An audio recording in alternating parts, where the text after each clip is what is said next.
Oyez, oyez, déconfinement en cours! Est-ce que c'est vraiment le début de la fin pour le déconfinement au Québec? Premièrement, il faudrait comprendre que la fin de la pandémie, la fin du confinement n'égaleront pas tout va bien maintenant. Alors, j'aimerais vous partager quelques réflexions au sujet de l'après-pandémie, surtout pour la jeunesse. J'ai bien beau frotter ma tête et puis la faire briller comme une boule de cristal, mais j'ai eu aucune révélation.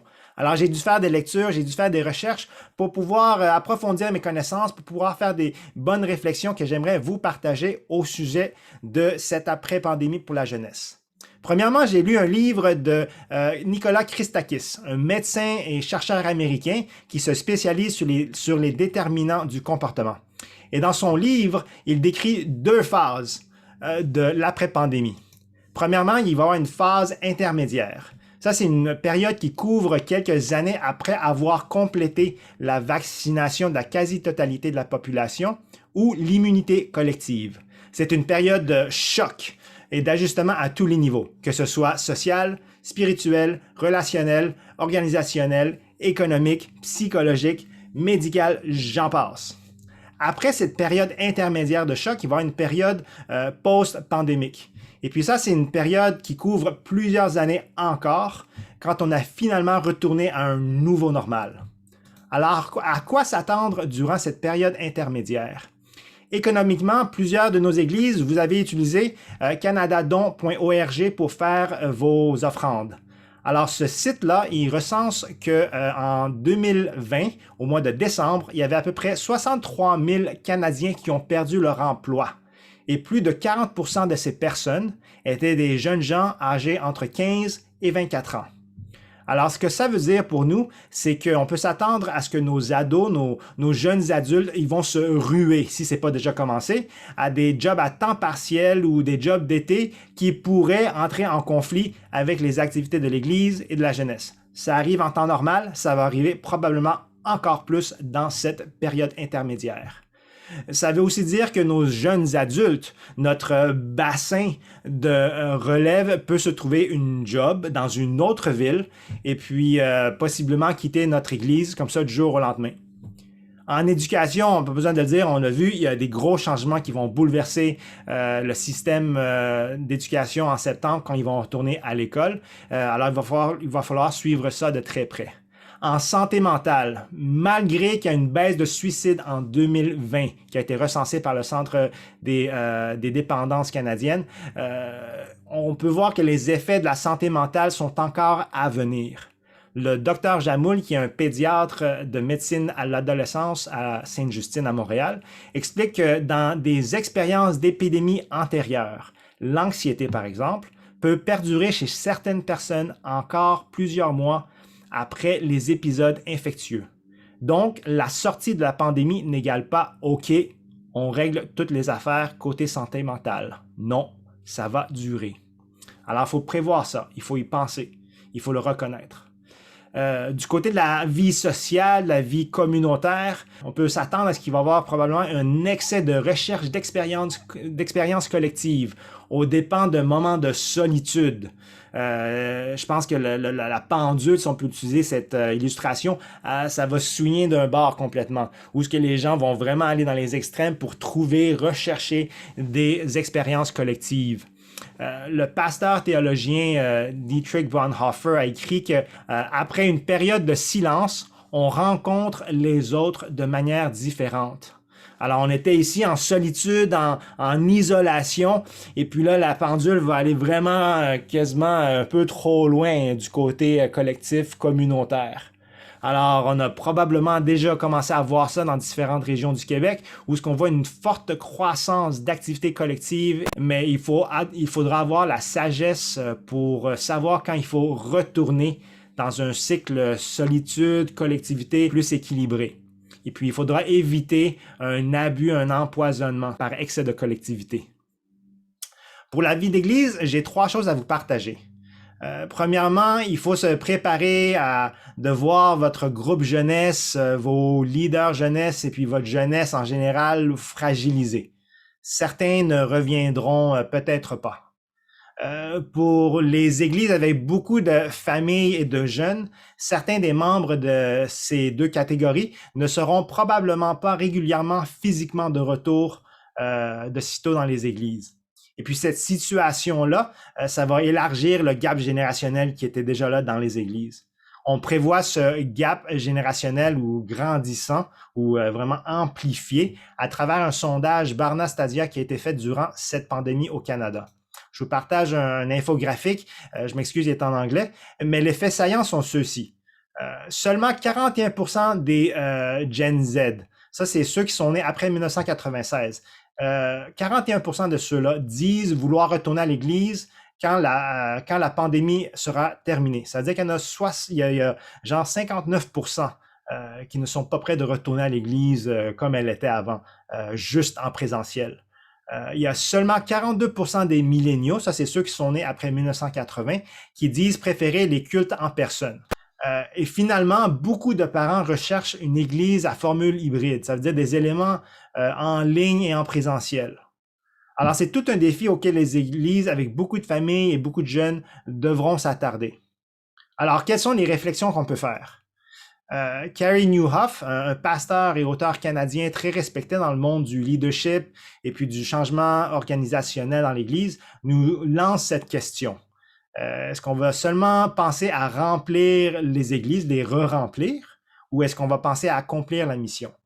Et puis la nuance qu'il fait ici, c'est comment est-ce qu'on va mobiliser non seulement les membres en présentiel, mais aussi les membres à la maison qui seront en ligne.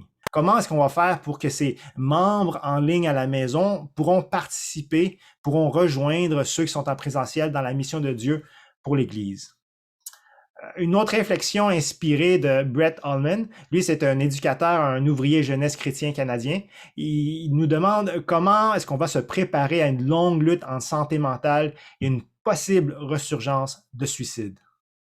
D'autres réflexions que moi j'ai eues, c'est est-ce que les gens sortiront de cette pandémie avec un renouveau dans leur direction, dans le sens de leur vie? Est-ce qu'ils auront aussi surtout un renouveau dans le sens des possibilités de leur vie? Si oui, alors comment est-ce qu'on va faire pour capitaliser surtout sur ce renouveau de possibilités? Surtout pour les jeunes, parce qu'après tout, c'est notre bassin de relève. Comment est-ce qu'on va faire pour redémarrer ou même démarrer la relève? Une autre réflexion à faire, c'est quelle sera notre théologie de la technologie? Y trouverons-nous les nouveaux champs, les nouveaux territoires de ministère jeunesse virtuel à défricher ou semer et même ou récolter? Alors, il y a plein de belles réflexions à faire avec votre équipe. Donc, permettez-moi de vous laisser avec quelques recommandations. Premièrement, en santé mentale, éduquez-vous. Éduquez vous-même, éduquez vos membres au sujet de la santé mentale. Soyez prêts à référer à des professionnels de la santé. Soyez même proactifs. Recherchez-les maintenant. Parce que moi, dans mon ministère de santé mentale juvénile, j'ai même de la misère maintenant à trouver des psychiatres, des psychologues pour référer les jeunes avec qui je travaille. Il y a beaucoup de thérapeutes et de psychiatres, de psychologues qui ne prennent plus de nouveaux clients, de nouveaux patients à cause de la liste d'attente qui est beaucoup trop longue et puis qui s'étend même des fois jusqu'à 1 an et plus. Aussi, une autre chose, c'est peut-être prévoir des fonds dans vos budgets pour aider financièrement vos jeunes, les parents, à pouvoir se payer des services de psychologie en privé. Et puis ça, c'est peut-être surtout pour ceux qui seront sans assurance médicale à cause d'avoir perdu leur emploi ou avoir commencé un nouvel emploi auquel ils n'ont pas droit à des bénéfices médicaux. Ensuite, une autre recommandation, planifier une retraite de silence. Déjà, je sais, c'est bizarre, on sort de la solitude et puis du silence et puis du confinement, puis je vous demande de repenser, de commencer déjà à penser à un moment de solitude et puis de silence. Mais je pense que ça va faire du bien. Pensez à cette retraite pour vos ouvriers, votre staff ou même les jeunes eux-mêmes, pour qui ils seront, certains d'entre eux, déjà fragilisés en sortant de cette pandémie. Alors oui, ça va être, je pense, utile pour eux de pouvoir se ressourcer par eux-mêmes avec Dieu en solitude. Une autre recommandation, ce qui a gardé les membres ensemble durant la pandémie, c'était pas les réunions. Alors, je vous invite en mode redémarrage à éviter de focuser sur les réunions, mais mettez vraiment l'emphase sur les connexions personnelles, sur le relationnel. Alors, ça veut dire que oui, peut-être moins au début, en mode redémarrage, moins d'études bibliques, peut-être des écoles du dimanche un peu plus courtes, peut-être même moins de conférences ou pas de conférences, mais plus de réunions de partage, plus des repas ou des pique-niques où chacun apporte son propre repas, mais on mange ensemble. Peut-être des moments de prière. Je pense que ça va être vraiment des moments plus forts que si on ferait une étude biblique en présentiel. Parce que je pense que les valeurs recherchées dans ce redémarrage, surtout pour les ministères jeunesse, ça va être les valeurs d'intimité, les valeurs de rapprochement. Une autre recommandation, trouver des façons d'inclure et d'impliquer ceux qui ne seront pas encore à l'église en présentiel, mais qui seront encore à la maison pour un certain temps. Comment est-ce que vous allez les impliquer, les inclure dans les activités qui se feront en présentiel? Dans la même veine, de trouver des façons d'inclure et d'impliquer ceux qui seront encore à la maison et puis pas complètement en présentiel à l'église, puisqu'il y aura à peu près 71% des baby boomers en église, mais qu'il y aura une bonne proportion qui seront soit en formule hybride ou en ligne. Je vous recommande de penser à des façons d'inviter les milléniaux autour de la table de décision et donner leur le choix de faire des décisions, malgré qu'ils ne seront pas en présentiel. Aussi, faites des décisions en gardant les Gen Z en tête, malgré qu'ils ne seront pas tous à l'église durant cette période intermédiaire. Toujours en pensant à la grosse proportion de milléniaux, de Gen Z, de familles qui seront actives en modèle hybride seulement, c'est le temps de repenser aux ressources, au budget, aux bénévoles, etc., que vous allouerez pour le ministère en ligne. Finalement, surtout en pensant à la jeunesse, je vous laisse avec ce verset d'Acte 1, verset 8 de la version Récit 21. Mais vous recevrez une puissance, le Saint-Esprit survenant sur vous, et vous serez mes témoins à Jérusalem, dans toute la Judée, dans la Samarie et jusqu'aux extrémités de la terre et du monde virtuel.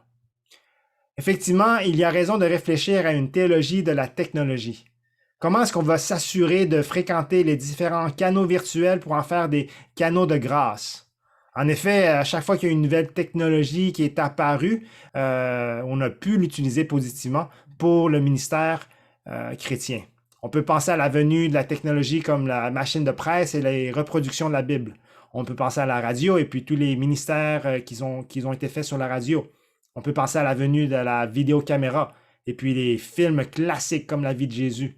On peut penser récemment aux plateformes virtuelles comme YouTube pour les podcasts et puis pour toutes sortes de vlogs. Alors, il y a des nouvelles frontières que l'on a découvertes, qui étaient déjà là avant la pandémie, mais qu'on a découvert à travers la pandémie. Et puis pour moi, je pense que c'est les arénas de jeux en ligne, le monde virtuel du jeu. Comment est-ce qu'on va faire pour aller rejoindre les jeunes là? Puis comment est-ce qu'on va utiliser la technologie pour aller avec le Saint-Esprit jusqu'à ces limites-là? Alors, je vous souhaite un bon déconfinement. Je vous souhaite un bon été, puis que Dieu vous bénisse. S'il vous plaît, contactez-moi avec vos réflexions, avec vos recommandations que vous aurez vous-même avec votre équipe, alors que vous réfléchissez à ce que ça va ressembler pour votre ministère jeunesse. Sur ce, soyez bénis.